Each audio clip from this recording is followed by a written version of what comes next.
Hey, what's up guys, ColbyCheeze here for OnRPG.com. Going to be doing another first impressions video for a game called Scarlet Legacy. This one is going to be released just soon into closed beta, so you guys can check it out if you would like. This game is being brought to you by the publishers GamesCampus. It's actually a game that was over in the Asian market, and it's being localized for us here. So it's definitely a game that's been out and it's had time to be tested and worked out and stuff like that. All you gotta worry about is just some of the spelling and grammar, things like that, which they are working on. That is why this is a closed beta. You can definitely tell it has a huge Asian feel to it. I mean, everything from the artwork to the music to the even like just the way the weapons look and the clothes that people wear and the architecture. And of course, just from the NPC voiceovers as well, you can tell. 如果真的有效，那么，父亲。 In this game, there are 4 class types you can choose from, and from there you can actually specialize them into 3 different specializations once you get later on in the game. But for now, you can choose from an assassin, a warrior, a monk, which is what I'm playing, and you can choose from a mystic, which is kind of like a bard type. It plays musical instruments and stuff like that. As you begin the game, you'll be taken through a starter zone, and they teach you all of the basics of the game, such as how to leap around on top of cliffs and things like that. And they make it really clear from the beginning that fighting is serious business.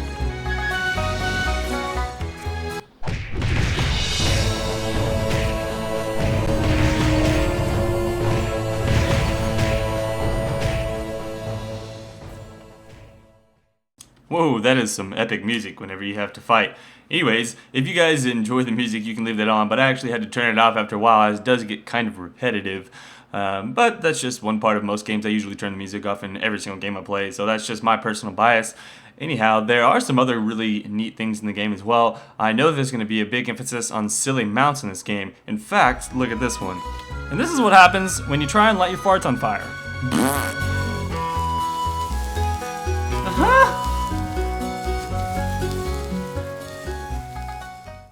Another thing to note is that there are going to be different ways to outfit your character as far as like how she looks. So equipping different items, of course, is going to change the way you look. However, there's also costume items that you can grab, and that will allow you to equip those, and you can wear those instead of looking like the gear that you're actually using.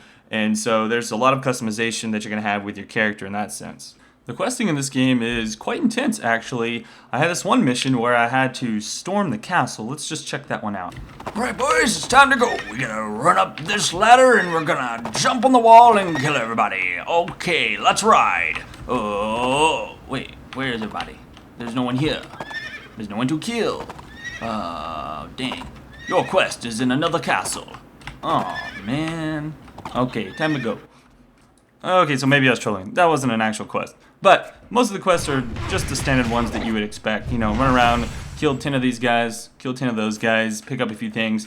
The interesting thing is that the quests are going to be easier to do. You can just click on the quest text on the right, and it will automatically cause your character to walk to it. Also, items are automatically picked up from enemies, so you don't have to worry about doing any of that looting or looking on the map to see where your quests go and that sort of thing. As you can see, the combat in this game is just your standard MMO. You push a button, it does an ability, you wait for it to cool down, you push the button again. The combat on the monk specifically feels like the rogue from World of Warcraft, in that you'll build up combo points onto your opponent, and then you can expend those on your finishing move to do extra damage if you have higher combo points. Also, the other interesting thing is that in this game, there are going to be 3 different weapon styles for each class, and certain abilities will actually only work if you have that weapon equipped. So I think you're going to be able to switch out your weapons during combat, and you'll be able to use those different abilities. And so there's going to be a little bit of strategy involved with switching around your weapons and doing certain abilities on certain monsters to do chains of combos and things like that. So for example, a mystic will be able to switch between a flute, a violin, or this piano-looking instrument, and different abilities, of course, are going to correspond to those. Also, another thing is that whenever you're fighting the enemies, they actually combo up. So after you've killed maybe 10 enemies, you now have this like combo thing going on, and you get extra increased stats. And so it encourages you to just kill, and just kind of grind out lots of kills on enemies.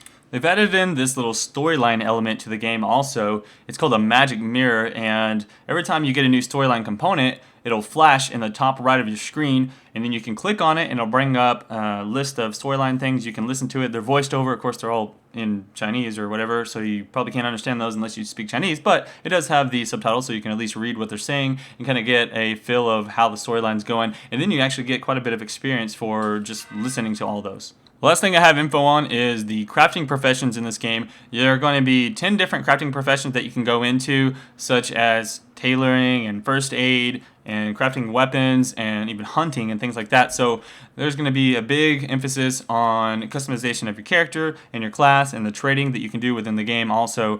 Another thing is that there is going to be the arena, PvP, as well as duels and all that good sort of thing. So it is just your standard typical MMO. All of what you would expect from MMO is going to be there. So if you guys want to check it out, be sure to go visit OnRPG.com. You can also discuss the game on our boards at OnRPG.com/boards. If you enjoyed this video and you want to see more game reviews and first impressions, be sure to subscribe, and I'll see you guys around next time. This is ColbyCheeze. Peace out. To reach our destination, we must cross none other than the River of Flame. Oh no! It burns! Ah, it burns! It burns! What am I gonna do? Actually, I guess I'm kind of okay. Yeah.